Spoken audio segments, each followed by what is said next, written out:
Hey guys, welcome back. So now we've gone over what you should take into account for when designing your AI creator. Let's touch on some important bits and parts of generating your AI creator and AI content through the prompts. Now, prompt is just a fancy word for the text you'll put in to write your AI generation. Um, and you basically putting in the text to tell the generator what to do to be able to get your AI creator. A lot of models are a lot of them are prompt based, but then once you become good at prompt basing, you can do multiple different things. But then also after you've built a few decent images, you can go ahead and train your model, and you won't have to use as many prompts as much anymore. But for the start of creating your account, creating your AI creator, you're going to need a lot of prompts, and then also understanding how prompts work, and then also all the little tips and tricks that you can get, which I'm going to show you in a few moments. Um, Prompting itself is an art, and you will find that the majority of the issues you come across when generating an AI content can be solved by editing or restructuring the prompts. So I'll explain more tips and stuff on the prompting and so on. So yeah, I'm about to run through the cheat sheet, go more in depth on how to prompt, and run through some live example of doing this. And also, you can find the cheat sheet link below in this video if you ever need it. So let's get into it. Onto the prompt sheet. So to get into the basics of the AI prompt sheet, within the sheet we'll go over each different type of prompt in detail, so you can get everything you need to make a perfect AI model. What's included: positive prompts, negative prompts, best sites to generate an AI model. We won't cover on that one because I'll just be doing the live example on one of the kind of decent sites. General prompts. So we'll just go through some prompts you guys can take and use. Detailed prompts for facial features, prompts for backgrounds, prompts for not safe for work content, an example of all prompts. Bonus tip included at the end, so make sure you stick around and you can get to that. If you already kind of understand the basics of positive prompts, negative prompts, and so on, you can skip straight probably like 5 minutes and we'll get into the general prompting and detailed prompting, which you'll probably learn something new there. But for the new people here, let's get into how does prompt work. So a positive prompt is something that you want to include when you're building your model, and also your model is built around. The more prompts and specific you are, the better result for the AI to build your model. So, for example, if I was to build a blue AI blonde model, you would say your prompt could be perfect blue eyes, blonde woman, slim face, perfect teeth, white teeth, smiling, and freckles, and so on. That would be my prompt. And then you have something called a negative prompt, which is here. And then a negative prompt is something you don't want your model to have. For example, poor quality. That's something you would want to kind of include in your negative prompt. And then also you could put deformed teeth and so on, so that you don't get any of that. Um, Positive prompt breakdown though. Background, you can do bedroom, corner of bedside table with lamp on it, wooden wall light, bedroom lamp. Like, these are type of background things you could say. Facial features, you go on and say like light blue eyes, big smile, perfect teeth, black glasses, five fingers, perfect body, ginger hair, ginger perfect hair, detailed eye, white skin, sharp jawline, detailed face, blue eyes. And then quality, you can really start using some product qualities at the end of your prompt. So you could say stuff like you ultra HD, super realistic, hyper realistic, 8K, 32K, highly detailed, etc. You guys can read all that for the record for the rest of it. But yeah, that's how you can really that's how your kind of the different prompts you can use to make. And I would try and include at least three from each of these. So talking about the background, talking about the facial features, talking about the quality, and you will get a really good outcome. So onto the negative prompt breakdown. Background prompts, you can go for like cartoon, painting, illustration, worst quality, low quality, normal quality, and then that's with, you know, you want to get it the best quality. Facial features, Deformed iris, so obviously that's the dot in your eye, so make sure none of that's deformed. Deformed pupils, semi-realistic, CGI, gross, pro, proper preparations, text poorly drawn. Like there's loads of other things in there. Same with quality, poor resolution, low quality, 1K airbrushed. 1K or airbrushed is what I meant, not 1K airbrushed. Worst quality, anime, cartoon, bad lighting, low lighting.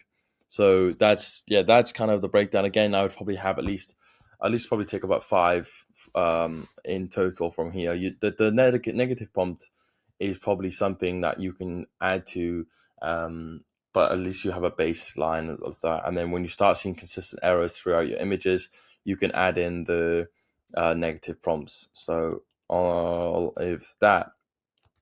Now we can skip part through the best generators. We're going to be using Gemfluence today. So if you've not used it, then I highly recommend. We'll just to test about with prompts and so on, and also if you want to use it, you can go ahead and use it. So let's get on to these like normal prompts for models. So for a kind of prompt for this kind of model here, what I would have typed in is beautiful body, perfect face, ginger hair, hot model, white crop top, medium boobs, jeans, 5 fingers, blue eyes, grey background, standing super realistic 8K Ultra HD full body image, negative prompt. I would have gone for the anime cartoon graphic style, and so on. I won't read through all, as you guys can read yourself. So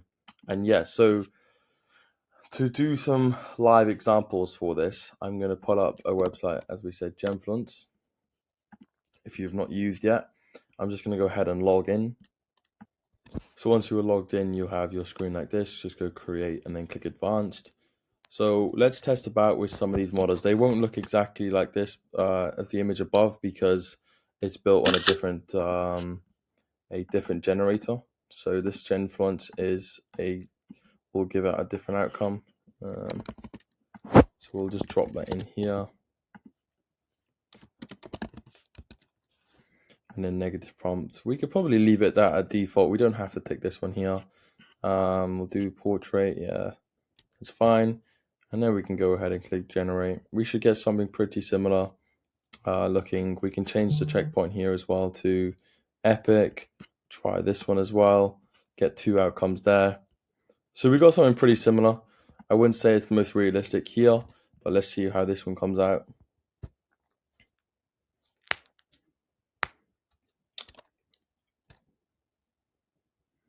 So just for context, we've said about the ginger hair in here. We said about the perfect face. We said about hot model. We said about the white crop top. We said about super realistic. So this one's come out a lot better using a different checkpoint. Looks a lot more like our example. And yeah, to be fair, it's pretty solid. And I would use that and take that. Obviously, with Gemfluence, you would create your you'd add in your character so that you have the consistent face, but then everything else will look pretty solid with that. So that's for the general prompting, which hopefully everyone understands with that. With like things like face and eyes, you could do like you can really go into detail on when you're creating a face. So if we were to create a face now, this prompt here is this prompt is really good. So with the face, so if you were to build a face just for your character, you want to probably go into more depth on just the face and not anything else. So this is a good example here of kind of how you do that. I don't need to read it out unless you want me to read it out, but have a look through and see how detailed I've gone in on the face, and we'll go ahead and try and just build a solid face within Gemfluence again. What I will add though is at the start I do like close up portrait. Oops.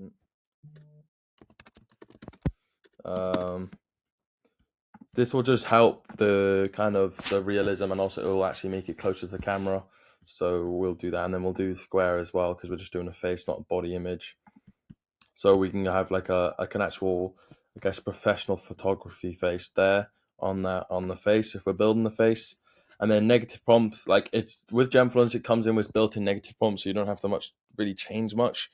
But what you could do if you wanted to is to use this one here, and you'll get a good outcome again with that. And then we'll move on to the next one after we just see this example. Shouldn't take too long. Okay, so this came out really good. This is exactly kind of the face we were going for, and we got it. And it's a close-up portrait. So what you can do is then make that into your character / your model. So you'd go on, save that as a character, and so on. So check the Loom video out for that. So now on to backgrounds. With the backgrounds, it's pretty easy background. You don't have to go too much detail, but what you can do is just talk about the background. And so on. So with the first one we made, we said about having a gray background, just a gray plain background. We won't do a live example for this because you can kind of just say in bedroom on a one. So even if we were to go and remake this, we can even just do here where it talks about background. We can do in bedroom with couch. Oh no, we won't do that. We'll just do in bedroom. And that will give a decent output. So there we go with that. The bedrooms are super simple, so I won't go too much into detail. What I'm about to show is a little bit not safe for work, so if you're not prepared for that, then please turn off your laptop or just skip about 2 minutes over this. So here is the not safe for work side of things. With the not safe for work, you kind of just want to describe like the boobs over here a lot more, and that the settings are a bit more, so that it kind of give you that more vibe and feel for it. So if you were to describe the boobs, you want to use like petite and breasts and stuff like that, and try and like use like perfect and so on. And then if you were to negative prompts, you can use the normal ones. But if the negative prompt includes something along the lines that could definitely destroy your image, and obviously take that out. But this is going to be for like this prompt would need to also not include that it's wearing any clothes. You might want to mention that it's naked, and so on. So again, it's once you get the basics, it's really, really easy. But this is something you can copy and paste and start creating a not safe for work image. So with that said, we will do as we do in the live example, is go ahead and do that.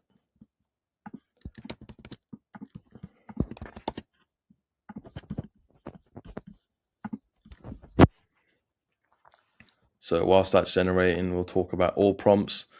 So with this, you probably want to choose 5, or even to start with, I'd choose 5 from each kind of category we spoke about to start generating your models. So we have background, facial features, and quality.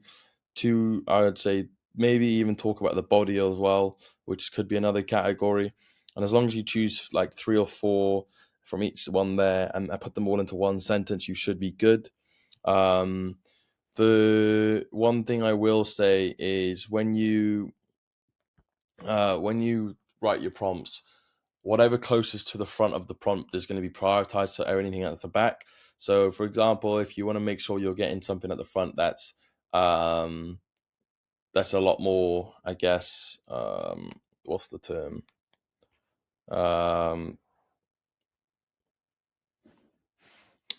Safe for work. Oh my god, that's more then we want it more prioritized and move it towards the front. So let's say we're talking about like the dress on here. If the dress is not coming through as strong as you like it to be because you described it, move your description of the dress towards the front more of the prompt, and then you'll be able to get that pulled out a lot more cleaner. I think that was mostly it. We have obviously the generation there. They're coming out really nicely. So what you can do is probably play around with Gemfluence and the prompts so that you can start building some solid things. And I guess that's mainly it for that. And obviously the bonus tip was that in the prompts, your prioritization has to be strong and good, and so on. But I guess any other questions, we'll feel free to pop them into Discord and so on. But thank you all, and I'll see you in the next one.